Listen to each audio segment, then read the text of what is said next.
Look, check this out. I was thinking about something the other day, right?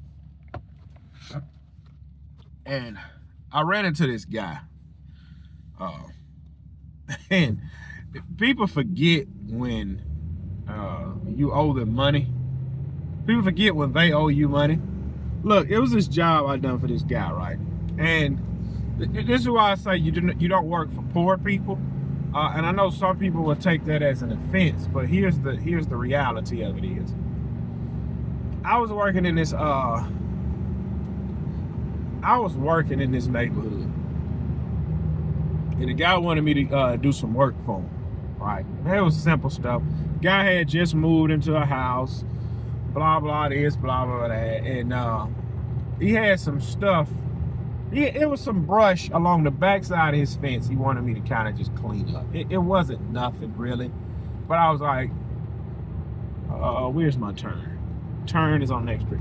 I was like, yeah, man, you'd be at $100, man, for me to clean it up. Okay. Sound good. Now look, I get paid on Friday. This was like a Tuesday. He's like, look, I get paid on Friday if you want to come back Friday. And the way my schedule worked, man, I didn't have time to come back to your house on a Friday for $100. I said, look, man, I'm already here. I got my shrub trimmers. What I can do, I can just go ahead and trim all that off your fence and just pile it by the street. It was a quick, easy $100. Okay, man. And like I say, I'll get paid on Friday. I said, look, man, I do this house right here. He was literally across the street in a house over. Yeah, he was across the street in a house over. I said, look, man, I do this house right here every Tuesday. So just catch up with me on Tuesday. I said, you see what time I'm here? I'm normally here around like 4:30 to 5. He said, yeah, man, cool. I get out of work at 3. I know to make it home at 4. So I'm like, cool. I'll just catch him next week. Be $100 in my pocket, whatever. So, and you know how when you working in neighborhoods and you see what's what, like you see things, like, not saying you watching everybody, but like if I'm at Mr. Bill's house every Tuesday, I would recognize when his neighbor get a new car. I would recognize it. Oh, his neighbor's yard ain't been cut in a while. You would see things like that, right? So the following Tuesday come rolling around. I saw the guy's home. All right. So I go knock on his door.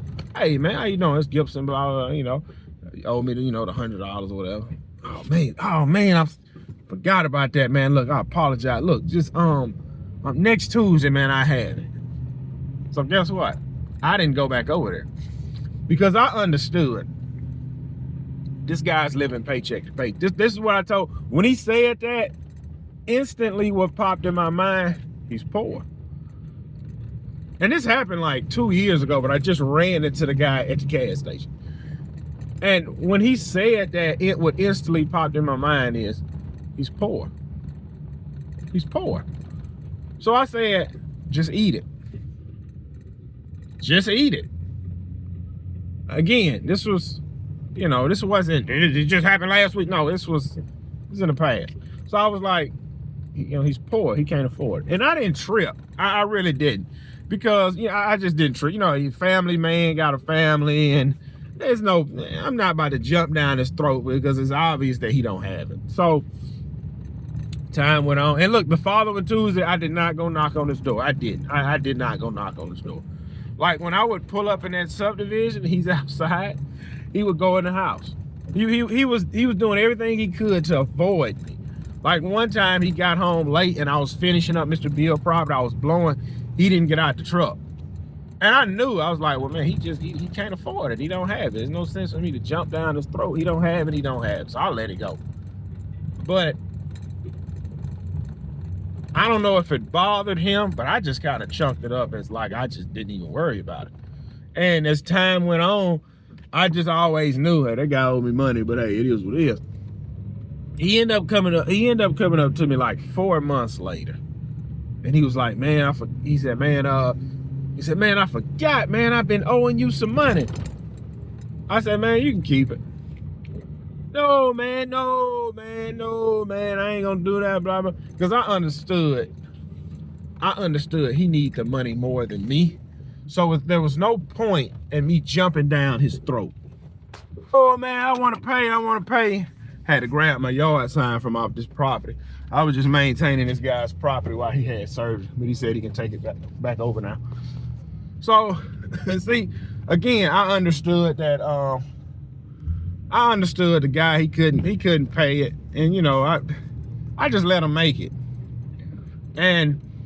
But I made a mental note to never do work for that guy again. It don't matter if it's 5 years down the road, never do work for him again, because it kind of just put a sour taste in my mouth. But anyway, so what you have to understand is everybody isn't your client and everybody can't afford you. You have to work for the people that can afford you. And it kind of stings when you say that, but that's just reality.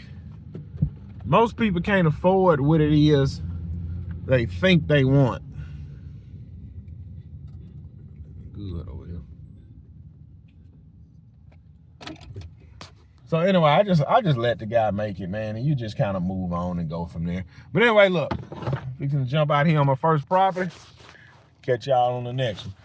Y'all listen, another thing, y'all want to get in subdivisions like this. Y'all see all these trees? These trees are gonna drop leaves. And you want to be there to do the leaf removal.